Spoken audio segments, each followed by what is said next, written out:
Am I the a-hole for firmly telling my husband I want to cook for his friend again? For context, my husband's male 33 best friend, male 37 Dale, lost his wife to cancer this past March. Ever since, I've been asked by my husband to consider sending hot homemade meals to his suffering friend, and I've started including Dale in the meals I cook. It started off as 1 meal a week, then gradually became 3 to 5 meals a week. Then my husband started coming with requests from his friend Dale wanting me to cook certain meals that he preferred. I wasn't so fine with it, as I already had not a lot of time to spend in the kitchen. I'm a nurse, and work has become very exhausting, as well as money we spend to buy ingredients we need to cook meals for Dale. Dale would send me texts or emails thanking me for the meals I sent him, but at the same time kept sending suggestions and new ways to improve my cooking. Like how his wife made X meal crispier or how X meal should have more sauce. I gotta say, I started feeling irritated, especially since Dale kept texting all the time. And even when I don't respond, he texts my husband who asks me to please be more patient since this is a phase and will pass. A few days ago, I was in the middle of my shift at 11 a.m. when Dale sent me a text, but I was too busy in my unit I didn't even look at it. I work in a big hospital, so the pressure is big. I got off work at 9 p.m. to find my husband at home looking upset. I asked him, and he told me his friend Dale texted me early in the morning to tell me he was having guests over and wanted me to cook him a meal so he could serve it to them. But I didn't respond and kept him hanging, forcing him to order food at the last minute. I was taken aback. I didn't know why he'd come to me expecting that I cook for his guests, knowing that I had work. My husband said his friend was just asking, but I ignored him and made him feel like a burden. I told him A, I was busy working, and B, I'm not obligated to cook for Dale, much less his guest that I never met. My husband said that Dale would have said okay if I said no, but he thinks that I work too much if I can't take a minute to look at a text he sent. Dale said that. It's funny because my job's paying for the food Dale's been eating since March. My husband said I put Dale in an awkward position and should apologize and clear the air, but I told him that I'm no longer cooking for his friend. Not even weekly meals, period. Since this is the type of treatment I get and being treated like a maid or a personal cook, then I'm not cooking for Dale again. Ever. I said this, then I went upstairs. My husband said I overreacted and was being insensitive toward his widower friend, and should have had more grace because his friend is struggling himself in this hard time. My husband said he didn't know I had this cruel side of me, and asked me to put myself in Dale's shoes to understand that he's struggling. Additional info. A, Dale doesn't work, and my husband says it's rude to ask Dale to pay for food we send him when I complain about the stuff I'm having to pay for to cook. B, my husband says Dale already has other friends helping out, but not with cooking as they are single and none of them know how to cook just like my husband. C, Dale thinks I work too much. How does that even concern him? I have no idea. Dale and I never really get along. But I keep it civil since he's my husband's best friend and is struggling to adapt as a widower, so I try to be graceful and understanding. My husband goes over to his house daily to help with whatever he can, so it's not just me helping, but because my husband doesn't cook. He thinks Dale deserves to have a hot meal or 2 weeklies. Cooking is not a problem for me if it doesn't interrupt work. I cooked for my brother many times when our mother passed away. But it's how Dale kept texting all the time. My husband works from home and takes care of household chores except cooking. Now for the top comments. Not a hole. Texting you at work to cook for his friend's friends? That's nuts. If someone needs to cook for his friend, your husband can always do the cooking, especially if you are working. You don't have any magic skills in the kitchen that he can't develop if he thinks it is important that someone from your family cook for his friend. I'd also draw a line at having his friend over for more than 1 meal a week. Any more than that, and your husband needs to prepare the meal. Because it is, as you say, a lot of work. It is also really intrusive to have a guest over that many times a week. What about your privacy? If your husband thinks this cooking is no big deal, he can do it. If it is too big of a deal for him, it is too big of a deal for you. On the day of 2, Opie didn't put Dale in an awkward position. He put himself in an awkward position. Absolutely ludicrous on the part of both Dale and the husband. OMG, yeah. I'm a planner, and this day of expectation would drive me absolutely nuts. Like, dude, at least have the grace to ask 24 plus hours in advance. Not Dale, Opie. Dale doesn't work and deserves a hot meal once or twice a week? Okay, so he can order hot takeout. Or get a job. or spend his plentiful downtime teaching himself how to cook, which would be beneficial and a good distraction strategy for coping with grief. Why doesn't he work in the first place? Why hasn't your husband learned to cook if he feels so strongly about this? Not a day-hole, but your problem is not Dale, but your husband. Theoretically, it's nice that he wants to be there for his friend in a hard time, but it seems he's very inconsiderate towards you and your time. If Opie's husband wanted to support Dale after his loss, then maybe Opie's husband should have done the freaking cooking instead of forcing it on Opie. Apparently, both Opie's husband and Dale's other friends don't know how to cook, because we all know that recipes are all written in some language indecipherable to men. For Pete's sake, as a grown adult, cooking is a basic life skill. If you don't know how to, learn. Don't just force your wife to cook for you and all your friends in the few hours she has off work. Now, for the next story. Am I the a-hole for inviting my 29 male girlfriend 28 female on an expensive vacation and expecting her to pay all of her share? I make a lot more than her. Hello. My girlfriend, myself, my parents, and my brother and his wife all went on vacation in another country a week ago.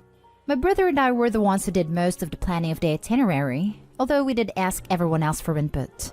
For background, I make around $150,000 as an IT consultant. My girlfriend is a teacher making $45,000. My parents are pretty affluent, as well as my brother and sister-in-law. My girlfriend knew this trip was coming up and took on his second job waitressing on the weekends for several months to get ready for it. We have always split things 50-50 in the 2 years we have been together. There were a few times on vacation when she did not go on outings with us, wine tasting / scuba diving / etc. She also would only eat 2 meals a day, simply stating that she was on a budget. My family does favor more high-end, expensive places. My parents thought it was very strange that she only eats 2 meals a day, although normally she eats 3. When we got home, I asked her why she skipped out on several of the outings and only ate 2 meals a day. I mentioned how I heard her stomach growling one night and said I was concerned about her having an eating disorder. She got teary-eyed and said that 3 meals a day wasn't physically feasible for her, and neither were the outings that she chose not to go on. She went on 3 out of 6 outings. She said she was not expecting everything to cost so much, and she was overwhelmed. She also said she doesn't know if this is going to work long term if she is expected to go on vacations like that with people who make so much more than her. I feel bad that I did not pick up on her discomfort sooner. But we did agree to split everything 50-50, and I don't know why she agreed to come if the cost was an issue. You're the a-hole. Dude, come on. Your girlfriend had to take a second job to keep up with your family. You heard her stomach growl. You didn't think she may not have the cash? God, you're not the brightest, are you? You make over $100,000 more than her. Don't even treat her to a holiday? Yeah, it's not going to work. You're blind to your girlfriend struggling. Help her. Opie makes me pretty angry. He gets to save and have enough money to spend on whatever, whenever he wants, while his girlfriend is struggling just to be able to afford her share of things. Yes, going 50-50 might have worked out in the beginning of their relationship, but when the income disparity is that big, you need to adjust the agreement. Why should she be the one to live up to his desires when he so clearly doesn't care about hers? You're the a-hole, Opie. Just reading your post again, I don't think you actually care about your girlfriend at all. You're the a-hole 100%. She went because she loves your stupid butt. She worked a second job and went hungry to be with you and your family. Maybe you and your family should have some empathy and consider that not everyone is making 6 figures. Teachers are drastically underpaid for their education and often have to take a second job. Public servants who teach children are devalued, and in this case, her own boyfriend and his family couldn't care less that she was making huge sacrifices to attend. Your job is to be a good partner. You failed. Sorry, you're the a-hole. I feel for her. You'd been together 2 years. It sounds like to her this was an opportunity to get to know your family. She sacrificed a lot just to afford to come. You then watch her go hungry on a trip with your family? I mean, you don't need to pay for all her costs. But could you not have helped a bit to make sure she at least eats regularly, given that she worked 2 jobs earning a lot less than you for this? Next story is titled, Would I be the a-hole if I refused to help pay for my brother's wedding? Here's some backstory. My 20 male brother 35 has a long history of nearly getting married then pulling out the last minute. It's the same story each time. He'll introduce a girl to the family when they start getting serious and tell us that they'll be getting married in a few months. My parents will go to meet her parents, and the wedding preparations usually commence at this point. When the wedding is like a month or two away, he'll pull out of the whole thing over a fight or something. This has happened at least 8 times over the years. The reason he keeps pulling out is apparently over him not having enough money saved for the whole thing. Now this is confusing because he's been in full-time work since he was 18, has his own place, and pretty nice Mercedes car. The issue at hand is that he's brought another girl to the family. It is apparently serious this time. The wedding is a month away, and things are getting hectic. My mom is going around hounding all my siblings to chip in and pay off the wedding costs, seeing as my brother has no savings and is relying on us to bail him out. I was added to a family group chat dedicated to helping him pay off the money. Each one of my siblings was told to pay £1,000 by next month. I have been receiving non-stop phone calls from family asking when I will pay my share of the money, and this has taken a toll on my mental health. I currently work full-time and earn around £400 weekly, and I pay around £550 a month to my parents for rent and groceries. This is the second job I've ever had, and I've just recently started to learn how to save money and spend wisely. Paying £1,000 would put a serious dent in my basically non-existent savings. My family's also very toxic and mentally abusive, and there has been many times I have really needed help. Not money, just someone to talk to or ask for advice, and only my big sister was there for me. My mom has even gone the extremes of telling my siblings they were forbidden from sending me any money when I was broke and stuck in a different country. I might be the a-hole because I'm from a culture where family helps each other no matter what, and everyone expects me to pay the money. He's also my brother at the end of the day.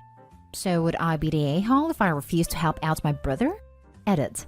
I just want to clarify my brother isn't the one asking people to pay for him. He actually hasn't talked to me about the wedding at all, and we're on pretty good terms right now. My mom is the one doing most of the fundraising and stuff. Now for the comments.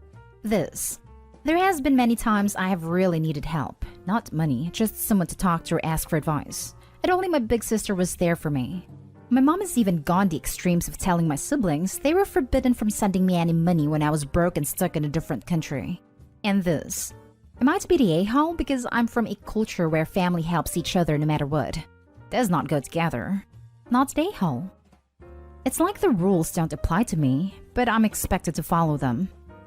There are a lot of things about your family's behavior that makes me think it's probably not in your best interest to be relying on them or being in situations where they can pressure you into doing what they want. Your brother is an idiot, but I feel bad for him. If your parents are pressuring him into meeting someone and starting a family the same way they're pressuring you to pay for his wedding, it's no wonder he keeps canceling the wedding last minute. It's not about money, it's about him not wanting to get married. That's so true. Living in their household gives them the opportunity to try to manipulate me into things. I'm trying to move out very soon though. Not a-hole. Your brother is 35 years old, in the middle of his working life, and you've just started. He doesn't need help to pay for his wedding. The fact that he's previously pulled out of weddings at the last minute is just an additional reason not to trust that he won't pull out this time. If it's different girls, the wedding costs are not the reason he's previously cancelled. But they may be the reason he now can't afford a wedding. When you plan a big wedding then cancel, you don't get all the money back. That's the thing. I really can't afford to give out money right now, and my job isn't really a steady one, so I have to save for a rainy day. Now for the last story. Am I the a-hole for getting upset that my girlfriend's sister keeps inviting herself into our home? Hi guys. I've been struggling with this issue recently, and looking to see if I'm being an a-hole about it. I have been in a relationship with my amazing girlfriend for over 5 years. We have only recently moved into our first home together and have both been loving the experience and freedom. The issue I have been having recently is that since we have moved into our new home, it feels like my girlfriend's sister is constantly inviting herself over. For a bit of reference, myself and my girlfriend are in our mid-20s and her sister is mid-30s, so all adults here. There was a point earlier this year where her sister would come around roughly 3 times a week for a few hours at a time, whilst we were both working from home. She would also bring her 6-year-old son at times, which has been difficult if her son has a tantrum. Kids will be kids, but preferably not when working. My girlfriend is aware that it does get on my nerves how often it happens. We have never argued about it, however, she has seen my mood drop when it happens. I've told her it can feel like being suffocated at times. However, she is close to her sister, and I'm afraid to touch the subject at times. Her sister invited herself over to stay the night with her son just last week. I didn't know about this, and it turned out my girlfriend has been pretending to be ill so that she wouldn't come over. I feel terrible, almost as if I'm turning her against her sister by accident. Anyway, she's invited herself for dinner this week, so that will be fun. Am I the a-hole? I just like my own personal space and feel it's being invaded slightly. Not a-hole. Talk with your girlfriend about this, and bring up that you want to set boundaries regarding people inviting themselves over and visiting. I wouldn't say you're corrupting your girlfriend, because it seems that she's uncomfortable about all this as well. It's a pretty extreme reaction to just fake being sick to prevent someone from coming over, so I think she isn't as okay with it herself. Also, maybe this is just me, but I've probably never had a friend or family member come to our house unannounced. Even in situations where they are just in the neighborhood, they phone us ahead of time. Seems like a common courtesy in my opinion, especially since you mentioned in your post that she comes when you're working and brings her kid. I think it all depends how close you are with a sibling. My brother and I would 100% come into each other's house unannounced if we were in the neighborhood, but I'd never think of doing that with either of my sisters. Great relationship, just not best friend vibes. I don't think OP is the a-hole, but I would recommend OP and girlfriend sit down and talk about a compromise with the girlfriend's sister, because some ground rules seem like they need to be put in place. And to my knowledge, OP doesn't even have a clue where his girlfriend head is at. Not the a-hole, but I'm afraid your girlfriend needs to grow some spine and tell her sister honestly what she thinks. And the sister herself is pretty a-hole for just invading your space with a son like this. Not the a-hole. 3 times a week is a lot. 3 times a week when the people are working from home and bringing a child is too much. You should have a conversation with your girlfriend's sister since she won't.